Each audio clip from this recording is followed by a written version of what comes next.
What's going on today, guys? Welcome back to another episode of DAW Dive, the literal only show on YouTube to dive into a DAW for the first time. No tutorials, no suggestions, no help, nothing. Just gonna use this for the first time. We're gonna use only whatever's inside the software and see what we can make with it.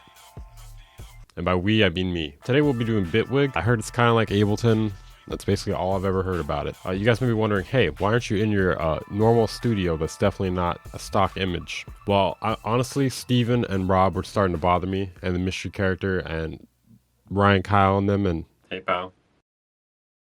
Alright, seems pretty simple so far. New project. UI looks a little familiar. Gives me like GarageBand mixed with Ableton vibes. I'm gonna do something to pick a tempo. Say 60 to 200. 177. Okay, 177 it is. Seems kind of fast. Okay, I see. We got the Bitwig stuff here. Organ, synth. We'll try the poly synth. So the scene stuff was a bit confusing here. I thought this one was going to be easier. It's never easy. DAW dive is never easy. It's one thing I've learned. Yeah, we're not allowed to look anything up either. Just pure suffering and pain. Enjoy. Alright, so I'm just going to click buttons. I'm going to click the hat here. Does nothing. Don't know what this does either. Clips. Okay. Sequencer is a little strange. It feels like Ableton but backwards. Makes me want to do this. So far I'm kind of liking the workflow of this. It's not bad. I like how smooth everything sounds in this DAW. Dude, I don't understand why the zoom is backwards. It's backwards from Ableton. Doesn't make sense. Why would you do it like this? Like, is that for legal reasons, or do they genuinely think that's a better way that it works? Because I hate it.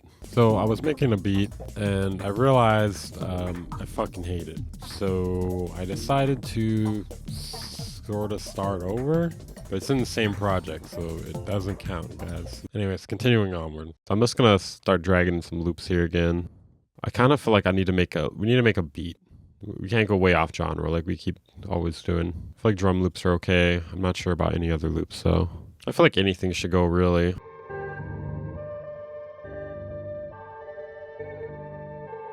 Something like this can make a really good drill beat. So I feel like it should be okay for us to use this if we somehow change it. I feel like that's the key part here. Then this is a go. Okay, so we're gonna try to like chop this up somehow. There's like a lot of interesting effects in here. Is this doing anything? It's not doing anything. Glitch machine.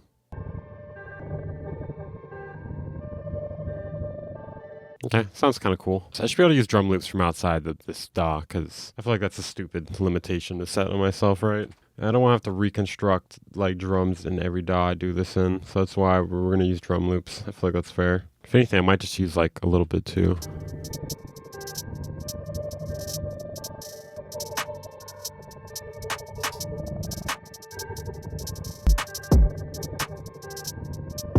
See what kind of 808s they got in here that come with it. I don't know what key we're in. That's going to be a problem.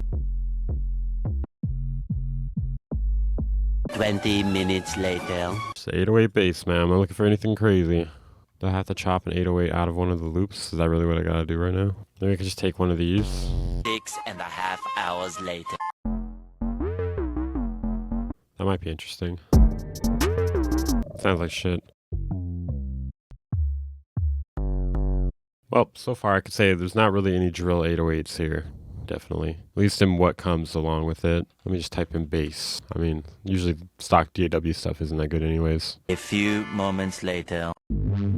Oh. Maybe I could use one of these.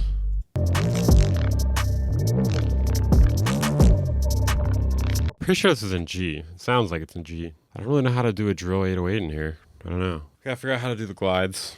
Ugh, I'm not allowed to look it up. That's all I know. I'm not allowed to look it up. I could try to do it with audio here. That sounds not good though. See how that goes. I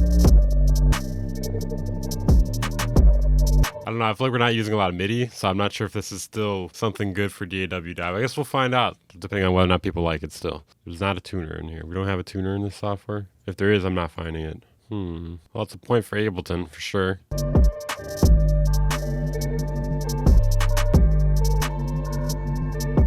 kind of liking this a little more. I'm fucking with it. It's unique, right? It's a bit unique. I mean, instead of just making it a cookie cutter drill beat, we're doing like doing a little bit of a different thing, blending in some like grime and wave elements, I guess. Or I don't know what you want to call it. It's got some lows.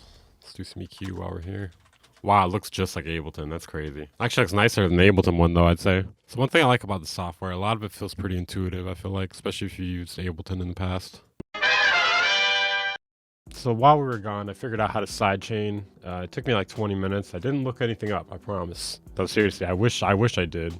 Basically, you click this little plus button, and then on one of the compressors, and then you put audio sidechain, and then you got to set it to the threshold. I just want to say I looked this up while I was editing, and this is extremely wrong. What's really weird is they call the return track the effect track. Very strange. A little misleading. Okay, so we're going to use a stock reverb. Let's see what we can find here. Wait, what the hell is this? Oh yeah? Well, we're going to make our own Ableton.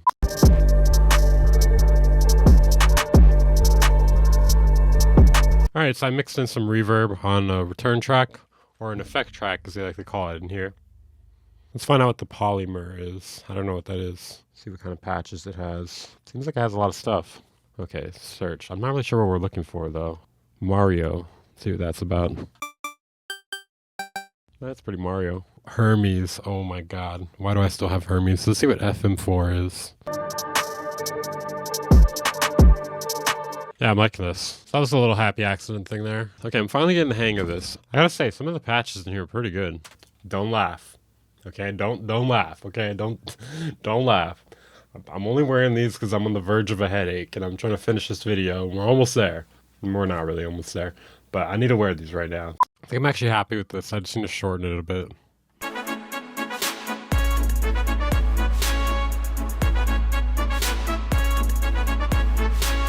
I think I gotta do some open hats. So at the very least, let's use a sampler or something.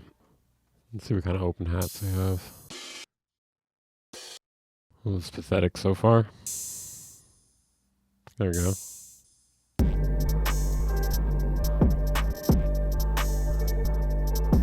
You know what? Fuck it. That's good enough. That is good enough. Maybe I'll do a little compression to make it a little louder. To make some elements of it a little louder, but that's enough. I've had enough. I was sitting here just like, ah, man, I feel like the arrangement's a little stagnant, and I'm just like, I've been recording for like 3 hours. Maybe like 5. I don't know. It's been a lot of hours. I changed my mind. I just used the volume knob instead.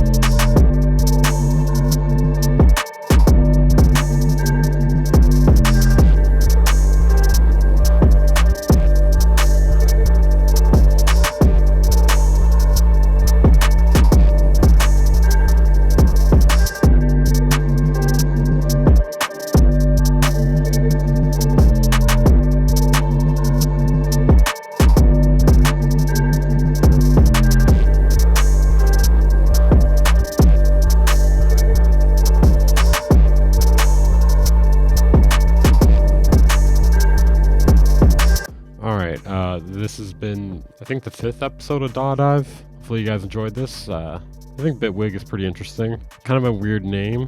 I actually think the sounds and the presets are pretty high quality compared to like a lot of other DAWs, so there's one pro. Setting up Sidechain was kind of a pain in the ass. Automation, not as smooth as Ableton, but still pretty smooth. I think the browser's a bit better in Ableton. I mean, the browser's okay in this. Once I got a hang of it, I think it wasn't too bad, but not as good as Ableton. I think I like this more than FL Studio, but I don't know. Maybe I gotta like dive into FL Studio more. I feel like it didn't fully click with me yet. So if you guys want to see another one where I do FL Studio again, I guess leave a comment or something, or like. I guess like. Do both. Do both. I think that helps. Supposedly that helps. Alright, so I'm your host, Weaver Beats, and this has been another episode of Daw Dive. And make sure to check out my Discord, Twitch. I stream Thursday and Saturday, 1 p.m. PST. Yeah, I guess that's good enough. Alright, bye.